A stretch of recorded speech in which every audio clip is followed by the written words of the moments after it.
안녕하세요. 스만 목사입니다. 이번 시간부터는 찬양의 예언적 목적이라는 새로운 주제로 여러분과 이야기를 나누고자 합니다. 먼저 들어가기 전에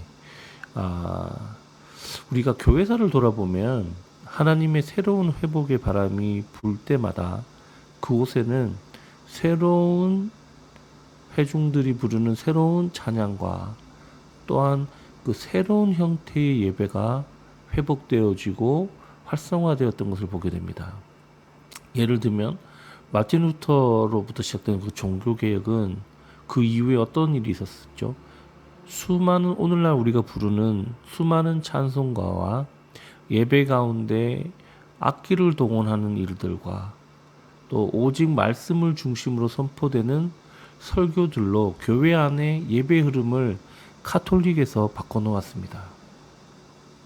하긴 심지어 예수님께서도 구약의 짐승을 잡아드리는 제사를 예수 그리스도의 대개혁이죠. 종교개혁이죠. 이것도 새로운 형태. 어떻게 보면 가장 온전한 개혁인 것 같아요. 신령과 진정으로 제사 드리는 그러한 예배로 대변을 가져왔습니다. 짐승을 잡아드리는 예배. 주님이 그래서 그 우물가의 여인을 만났을 때 이 얘기를 미리 하셨죠. 그래서 초대교회의 예배를 이렇게 완성할 것이라는 것을 얘기해 주셨습니다. 요한복음 4장 23절을 보시면 이렇게 말씀되어 있죠.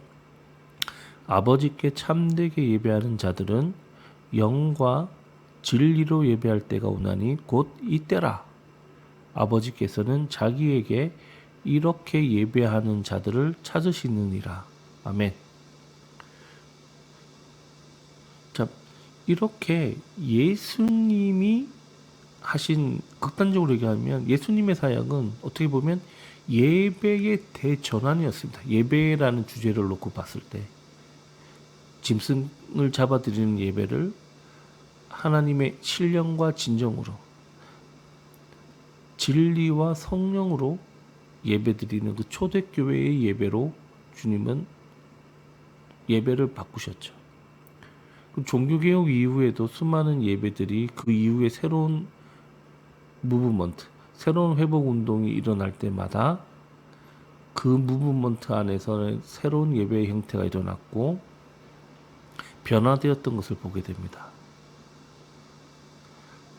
그래서 먼저 우리는 이러한 종교개혁으로부터 지금까지 이어온 이 하나님의 여러 단계의 회복운동이 우연이었나?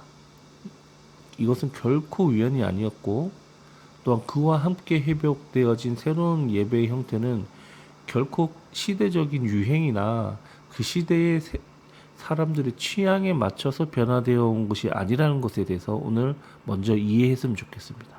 그리고 그것을 여러분과 나누면서 이것이 철저한 하나님의 계획 속에서 풀려져 왔음을 먼저 이해하게 될 것입니다. 왜냐하면 이 토대 위에 이 시간에 앞으로 나눌 새로운 하나님의 예언적인 목적들을 여러분들이 받아들여지게 되고 그것이 반드시 하나님이 이끌고 가고자 하는 뜻이 있음을 여러분이 이해하게 될 때에 여러분의 삶 속에 또 여러분의 교회 예배에 이것이 적용되었을 때 놀라운 새로운 하나님의 일들이 풀려질 것이라고 저는 확신하기 때문입니다. 자, 그럼 먼저 한번 볼까요? 마태복음을 여러분 보시면 저만 그랬는지 모르겠는데 그 마태복음의 시작은 이런 거였지 않습니까? 아브라함과 다윗의 자손 예수 그리스도에게 보라 이렇게 얘기하면서 아브라함이 이삭을 낳고 이삭은 야곱을 낳고 야곱은 유다 뭐 낳고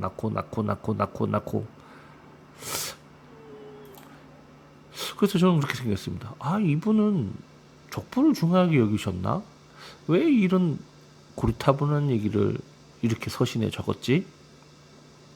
그러나 이러한 것을 기록한 목적이 17절에 보면 나옵니다. 중요하니까 여러분에게 읽어드릴게요.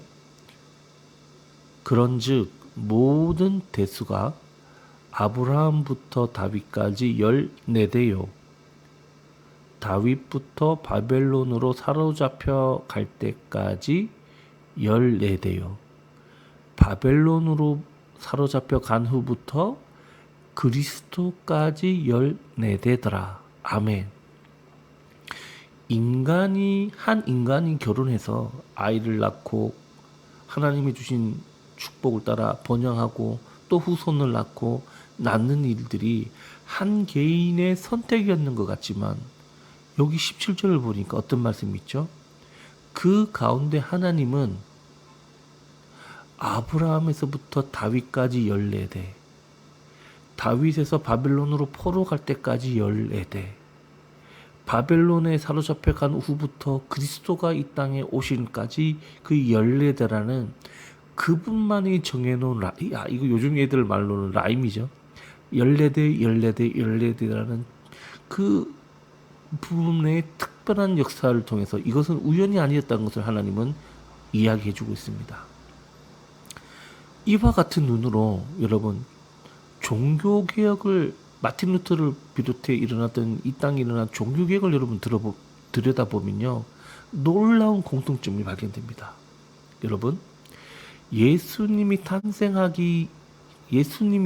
날로부터 그 이전 1500년을 거슬러 올라가 보면 모세가 이스라엘 백성들을 데리고 애굽의 핍박에서부터 하나님이 약속한 진정한 약속의 땅으로 출애굽을 하는 사건이 일어납니다. 그리고 예수님 탄생 이후 1500년을 돌아보면 여러분 1500년에 무슨 일이 있었죠?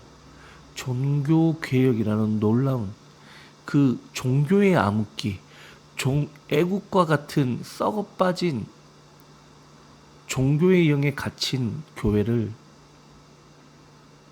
마틴 루터를 비롯한 종교개혁자를 통해서 마치 출애굽하듯이 이 종교의 영에서 탈출하여 하나님의 진리와 하나님이 원래 주신 약속의 땅, 진정한 교회의 모습으로 나아가는 것들을 우리가 보게 됩니다.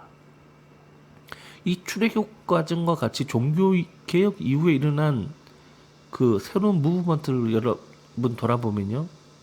그렇게 종교개혁을 갔지만 또 어떻게 됐습니까? 사막과 같은 여정도 있었고 반석에서 물이 나는 여정도 있었고 또 요단을 건너는 일이 있었죠. 이와 같이 추후에 이것은 또 나중에 여러분과 나누기를 원합니다. 종교개혁 이후에 모든 것이 회복될 것 같았지만 홍해를 건너야 되는 또 다른 개혁이 있었고요. 그리고 어떤 일이 있었습니까? 심지어 모든 것이 회복되고 말씀으로 돌아왔지만 그 사막과 같은 영적인 가람을 견딜 수 없던 시절에 반석에서 물이 나는 사건과 같은 어떻게 됩니까? 교회 안에 성령의 역사, 성령의 은사가 회복되는 오순절 운동이 일어났죠. 성경에 그 출애굽 당시에 반석에서 물이 난 것은 바로 그리스도를 예표한다고 이야기하고 있었지 않습니까? 자세한 얘기는 또 다음에 얘기하기를 원합니다. 오늘 여러분과 나누고자 하는 것은 이렇게 종교개혁 이후에 교회 안에 이루어지는 새로운 회복의 운동들은 결코 우연이 아니었으며 그 시대의 사람들의 취향과 그 시대의 유행에 맞춰 예배가 회복된 것이 아니라는 것을 저와 여러분이 이해하고 믿게 되기를 원합니다. 그러한 회복 이해하셨죠? 14대의 라임과 정말 어떻게 보면 똑같게 예수님 탄생 전 1500년과 예수님 탄생 후 1500년의 이 놀라운 출애굽과 종교개혁의 사건은 결코 우연이 아니었다고 저는 믿습니다. 그리고 출애굽 이후에 이스라엘 백성들이 겪었던 여러 과정과 같이 종교개혁 이후에 여러 과정을 거치고 또다시 회복되어야만 했던 교회의 회복운동들은 하나님의 놀라운 은혜 가운데 그의 철저한 계획 속에 이루어졌음을 우리는 믿어야 될 줄 믿습니다. 그리고 그 과정 속에 회복되어지고 변화되어진 이 예배의 형태도 우리는 반드시 그 시대의 흐름이 아니라 하나님의 계획 속에 있었다는 것을 여러분 믿기를 바랍니다. 그래서 결론적으로 어떻게까지 왔죠? 다양하게 회복되었고 오늘날 우리가 찬양 가운데 하나님의 임재와 하나님의 그 놀라운 역사심을 체험하게 되는 시발점, 찬양 가운데 거하시는 주여, 주는 거룩합니다.